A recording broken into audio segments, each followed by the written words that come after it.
আজকে কিন্তু সকাল থেকে প্রচুর বৃষ্টি হচ্ছে, তো দেখতে পাচ্ছ কিনা জানি না। তো বৃষ্টির দিনে কিন্তু খিচুড়ি খেতে অনেক মজা লাগে, তো ভাবলাম খিচুড়ি রান্না করি। তো চিকেন দিয়ে খিচুড়ি রান্না করব আমি।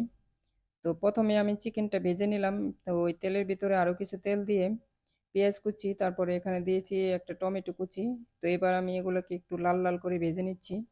তো দেখতে পাচ্ছ ভেজে নেওয়া হয়ে গেছে। তো এবার আমি এখানে দিয়ে দিচ্ছি বাটা মশলা। তো বাটা মশলার ভিতরে আমি আদা রসুন জিরা বাটা দিয়ে দিলাম। তো এটা একটু নেড়েচেড়ে হালকা ভেজে নিয়েছি কাঁচা গন্ধটা চলে যাওয়া পর্যন্ত। এবার আমি গুঁড়া মশলা দিয়ে দিলাম স্বাদ মতো।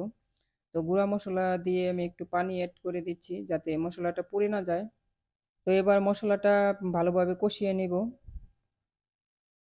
তো মশলা কষানো হয়ে গেছে, এবার আমি ভেজে রাখা চিকেন দিয়ে দিলাম। তো চিকেনটা প্রথমে রান্না করে নিচ্ছি।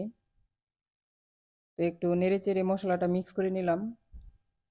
তো এবার দিয়ে দিচ্ছি আমি পরিমাণ মতো পানি দিয়ে দিয়েছি। তো এবার ডেকে কিছুক্ষণ রান্না করে নেব। দেখতে পাচ্ছ এখানে রান্না করা হয়ে গেছে, এবার আমি চিকেনটা উঠিয়ে নিব।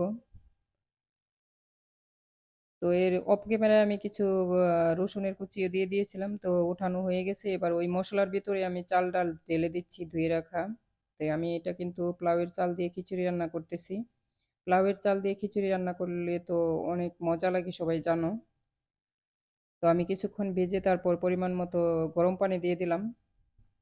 তো এখানে কিছু কয়েকটা কাঁচামরিচ দিয়ে দিলাম। তো পানিটা টেনে এসেছে, এ পর্যায়ে আমি দিয়ে দিচ্ছি চিকেনটা। তো চিকেনটা দিয়ে একটু উপর দিয়ে ছড়িয়ে দিলাম। তো এবার আমি ডেকে দিচ্ছি, দমে রেখে দেব। তো হয়ে দেখতে পাচ্ছ পানিটা একেবারে টেনে এসেছে। তো এই পর্যায়ে আমি কিছু ঘি দিয়ে দিচ্ছি। তো খিচুড়ির ভিতরে ঘি দিলে কিন্তু অনেক মজা লাগে। তো ঘি দিয়ে আবারও কিছুক্ষণ আমি দমে রেখে দেব।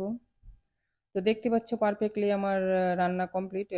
এবার আমি একটা প্লেটে সার্ভ করে দেখাচ্ছি। খিচুড়িটা দেখতে যেমন সুন্দর লাগতেছে ওরকম কিন্তু খেতেও অনেক মজা হয়েছিল। সব মিলে আজকের ভিডিওটা তোমাদের কাছে কেমন লাগলো অবশ্যই কমেন্ট করে জানিও। আর ভিডিওটি ভালো লাগলে লাইক শেয়ার করে দিও।